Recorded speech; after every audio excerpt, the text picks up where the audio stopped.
Thank you for listening. This course was created to help you succeed in your educational journey. Learn more at baremetalcyber.com, where additional podcasts, books, newsletters, and cool merchandise await. Let's get started. Architecture serves as the foundation of security, shaping whether systems are resilient or fragile in the face of attacks. When an organization designs its networks and systems with strong boundaries, layered defenses, and thoughtful segmentation, it limits the ability of adversaries to exploit weaknesses. Conversely, when systems are flat, fragmented, or poorly integrated, attackers can move freely once they gain a foothold. Structural design decisions, such as how networks are segmented or how authentication is enforced, often determine whether defenses succeed or fail. Attackers increasingly focus on systemic weaknesses rather than isolated flaws, because structural vulnerabilities allow them to scale their attacks quickly. Learners should recognize that architecture is not an abstract concept, but the very skeleton upon which security lives. Every design choice, from network layout to trust boundaries, either strengthens defenses or opens doors to exploitation. Perimeter-based security dominated much of the late 20th century, shaped by centralized offices, on-premises servers, and predictable traffic flows. In this model, firewalls and intrusion detection systems were positioned at the boundaries of networks, filtering traffic to determine who could enter and who should be blocked. Once inside, users and systems were often trusted by default, reflecting an assumption that threats existed outside rather than within. This approach aligned with the realities of centralized computing, where offices and data centers formed clearly defined perimeters. Yet even in its early days, the model contained hidden risks. By creating a sharp distinction between inside and outside, it overlooked the potential for insider threats, vendor connections, or attackers who breach the outer defenses. Learners should see this model as historically effective but increasingly mismatched to the realities of distributed computing and global connectivity. The weaknesses of the perimeter approach became more apparent as organizations interconnected and as the internet expanded. Once an adversary breached the boundary, they could often move laterally through flat networks with little resistance. Privilege escalation was common, as attackers leveraged one compromise to expand their control. False trust meant that sensitive systems received insufficient protection simply because they resided within the safe zone. This flaw grew more dangerous as companies exposed more services to the internet and as remote work challenged the assumption of centralized offices. The perimeter model, once a cornerstone of enterprise security, became an outdated relic. For learners, this transition highlights the need to continually reassess whether existing designs match emerging realities. Security is not static, and models that once provided strength can become liabilities when environments change. The Target breach provides a powerful case study of how perimeter-focused thinking fails under modern conditions. Attackers initially gained entry through a third-party vendor system, bypassing traditional external defenses. Once inside, they moved laterally into the payment card environment, exploiting the lack of internal segmentation to reach highly sensitive assets. Because the network was relatively flat, the attackers could escalate privileges and exfiltrate data without encountering strong barriers. The incident underscored the necessity of adopting a breach assumption mindset, recognizing that determined attackers will eventually find a way in. For learners, this example demonstrates how design flaws magnify the impact of breaches. It was not simply a matter of one weak vendor, but of an architectural failure to isolate and contain critical systems. The principle of defense in depth emerged to address these realities by assuming that adversaries will gain entry at some point. Instead of relying on a single line of defense, organizations apply multiple layers of protection, each designed to slow, detect, or contain an intruder. Segmentation becomes central in this approach, as dividing networks and restricting flows minimizes the cascading effects of a compromise. Monitoring adds another critical layer, ensuring that anomalies are detected before they escalate into systemic failures. Defense in depth acknowledges that security cannot eliminate all breaches but can limit their scope and reduce the chance of catastrophic loss. Learners should see this principle as both practical and strategic, combining redundancy, oversight, and layered barriers into a comprehensive framework of resilience. Network segmentation is one of the most tangible expressions of defense in depth. By dividing environments into controlled zones, organizations limit exposure and isolate sensitive assets from general-purpose systems. For example, payment processing networks can be separated from administrative systems, ensuring that a compromise in one does not immediately spread to the other. Access controls and monitoring enforce these boundaries, aligning with the principle of least privilege to reduce unnecessary connectivity. Segmentation requires careful planning, but pays dividends by containing damage and preventing lateral movement. Learners should view segmentation not as an optional feature, but as a fundamental design choice. In practice, segmentation is one of the clearest ways to turn abstract principles into effective barriers, transforming the architecture into a proactive defense rather than a passive structure. Microsegmentation takes the classic concept of network segmentation and sharpens it to a finer scale. Instead of dividing networks into broad zones like finance, operations, or development, microsegmentation applies restrictions at the level of workloads, applications, or even specific services. This level of granularity makes it much harder for attackers to move laterally, because every connection requires explicit permission. Microsegmentation also provides greater visibility into how systems communicate, helping security teams detect unusual or suspicious activity more quickly. Still, the approach is not without challenges. Careful planning and detailed management are needed, and without automation, the complexity can overwhelm teams. Learners should see microsegmentation as a natural response to today's distributed and cloud-driven environments, where broad zones are too coarse to provide meaningful protection. The zero-trust architecture extends this thinking by removing any default assumptions of trust.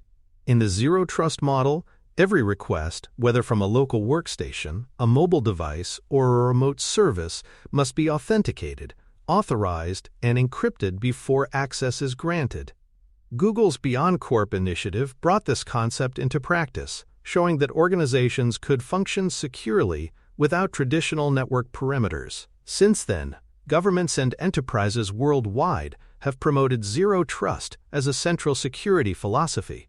The key is not a product, but a mindset, one that insists trust must be earned continually rather than assumed by location. Learners should appreciate zero trust as a strategic shift, moving security closer to individual interactions rather than relying on outer defenses. The adoption of zero trust is not simple. It requires organizations to rethink workflows, retrain staff, and re-engineer infrastructure. Cultural resistance is common, as users may feel inconvenienced by stricter controls, and administrators may struggle with redefined monitoring practices. Technical hurdles also arise, particularly when legacy systems cannot support continuous verification or encrypted flows. Still, the benefits of zero trust outweigh the challenges, providing resilience against modern attack methods. For learners, the lesson is clear. Adopting zero trust requires more than deploying new tools. It demands vision, leadership, and persistence to balance ideals with operational realities. The history of secure communication protocols highlights how architecture adapts to shifting needs. SSL, or Secure Sockets Layer, once dominated Internet encryption, providing early confidence in e-commerce and online communication. Yet vulnerabilities emerged, revealing weaknesses that attackers exploited. TLS, or Transport Layer Security, replaced SSL by offering stronger encryption, better handshake processes, and defenses against downgrade attacks. Subsequent versions, including TLS 1.2 and TLS 1.3, introduced improvements that balance security with performance. For learners, the transition from SSL to TLS is a reminder that secure design is not permanent. Even foundational protocols must evolve when flaws appear or new demands arise, underscoring the dynamic nature of architectural resilience. TLS provides several lessons relevant to students of secure design.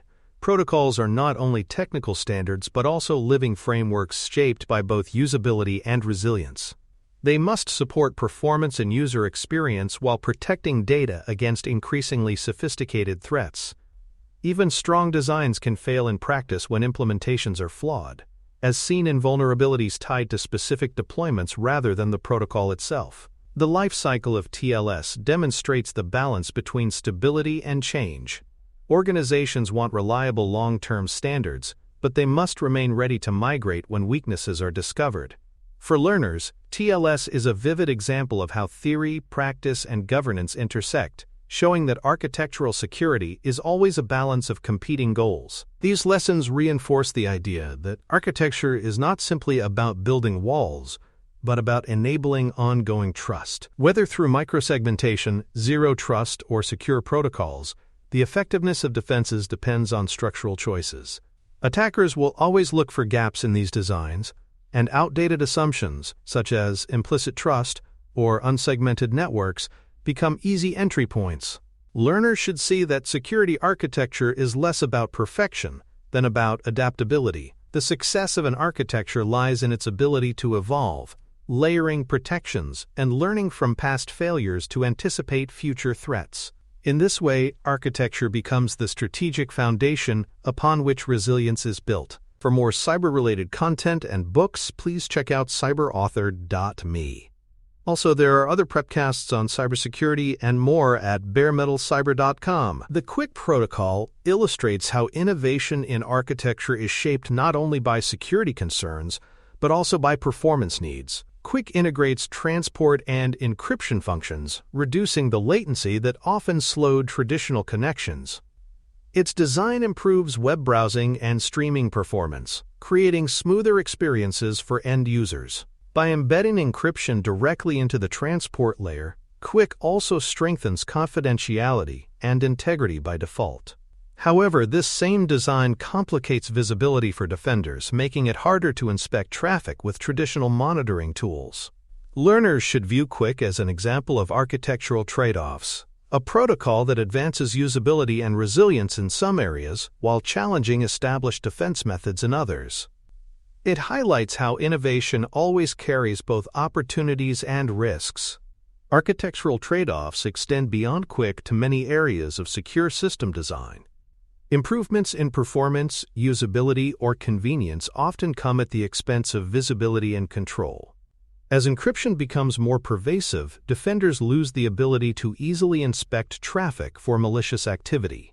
Traditional tools such as intrusion detection systems become less effective when traffic flows are opaque. This forces security leaders to develop new approaches, relying on behavioral analysis, endpoint monitoring, or cooperation with service providers. Learners should understand that architecture always involves compromises.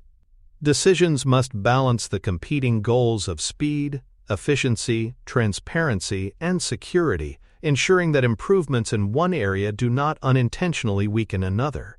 Public Key Infrastructure, or PKI, represents another architectural cornerstone that carries both strength and fragility. Certificate authorities, or CAs, verify digital identities and issue certificates that enable secure communications across the web. When functioning properly, PKI provides a foundation of trust that billions of users depend upon daily. But breaches of CAs, such as the infamous DigiNotar incident, reveal systemic vulnerabilities. Fraudulent certificates undermine confidence in entire ecosystems, allowing attackers to impersonate trusted sites or intercept communications.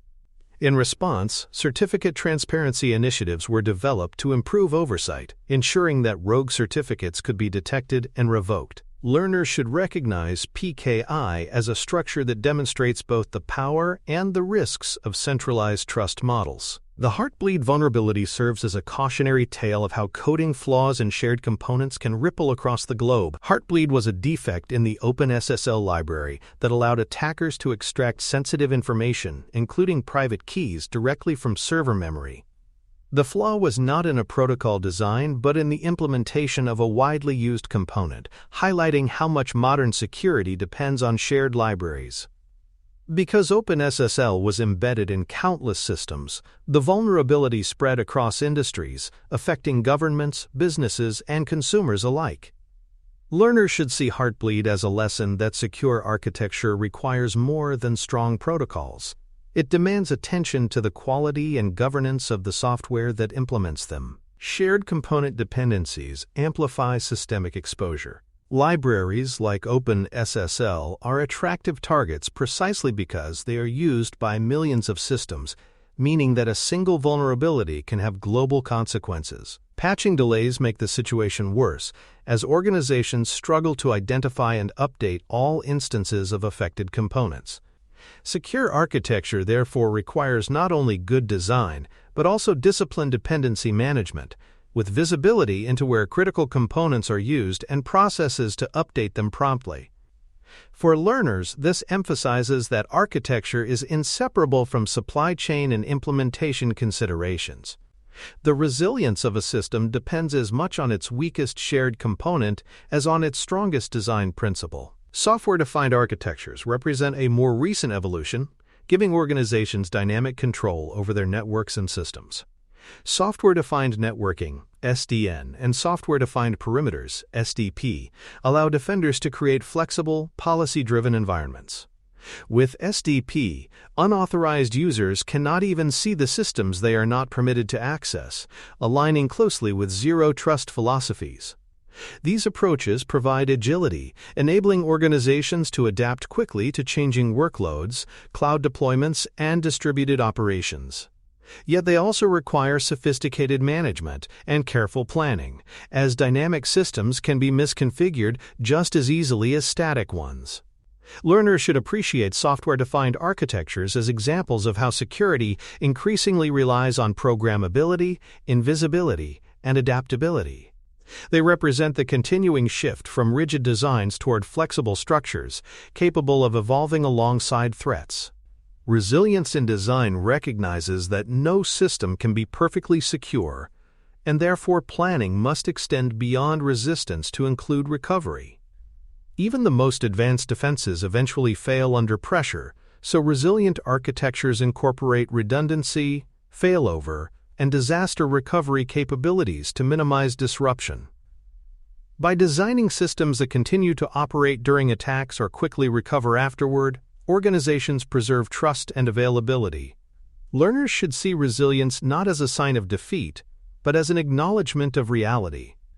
Security is about preparing for failure as much as preventing it, ensuring that organizations can sustain critical functions no matter what challenges they face. Cost and complexity inevitably shape architectural choices. While advanced segmentation, microsegmentation, or zero trust provide powerful protections, they also require significant investment in expertise, infrastructure, and ongoing management. Smaller organizations may lack the resources to implement these approaches fully, forcing them to prioritize based on their most critical risks. At the same time, complexity itself can become a vulnerability as misconfigurations grow more likely in environments with many moving parts. Learners should understand that good architecture is about balance strong enough to provide meaningful protection but manageable enough to be maintained consistently. The best designs are those that organizations can realistically sustain over time. The difference between theory and practice is another recurring theme in security architecture. Textbooks present clear principles and idealized models, but real-world adoption is constrained by budgets, legacy systems, and organizational politics. Leaders must navigate these practical limitations, making compromises while striving to stay true to foundational principles. Legacy environments often resist change, and wholesale redesigns are rarely possible without significant disruption. For learners, the takeaway is that architecture is both art and science, requiring creativity and pragmatism. The most effective professionals are those who can adapt textbook ideals to messy, imperfect realities without losing sight of long-term goals. Evolving design challenges reflect the pace of technological change. Cloud-native workloads, containers, and edge computing have shifted where data resides and how systems communicate, creating new attack surfaces. At the same time, defenders are exploring automation, artificial intelligence, and machine learning to improve detection and response. These advances bring opportunities but also introduce fresh risks, as attackers adapt just as quickly. The constant motion of technology means that architecture cannot stand still. Learners should appreciate that the challenge is not to design perfect systems, but to design systems that can adapt continuously, incorporating new defensive tools as environments evolve. Architecture ultimately operates as strategy. Controls succeed or fail within the structural context that architecture provides. Zero trust and segmentation reframe defense at the systemic level, while lessons from protocol failures and vulnerabilities guide improvements. Architecture determines whether individual controls work together cohesively or remain fragmented and ineffective. For learners, this perspective elevates architecture from a background concept to a strategic discipline. It is not only about technology but about creating structures that enable resilience, limit failure, and align security with organizational goals. Architecture is where vision meets execution, and it is the arena where resilience is either built or undermined. The study of secure systems and network architecture leaves students with an important realization. Attackers are not only exploiting bugs or vulnerabilities, but also the very structures that organizations create. Flat networks, implicit trust, and poorly managed dependencies invite compromise. Conversely, layered defenses, continuous verification, and resilient design limit the damage of inevitable breaches. For learners, the central takeaway is that architecture is not optional. It is the blueprint that shapes everything else. By understanding its principles and pitfalls, professionals can design environments that not only withstand attacks but also recover gracefully. This mindset transforms security from a defensive posture into a proactive, strategic foundation for organizational trust. Thanks for tuning in to Bare Metal Cyber, your trusted source for cybersecurity educational materials, news, and insights. Remember to subscribe at baremetalcyber.com so you never miss an update. And visit cyberauthor.me for best-selling cybersecurity books that equip you with expert knowledge. Until next time, stay secure and stay vigilant.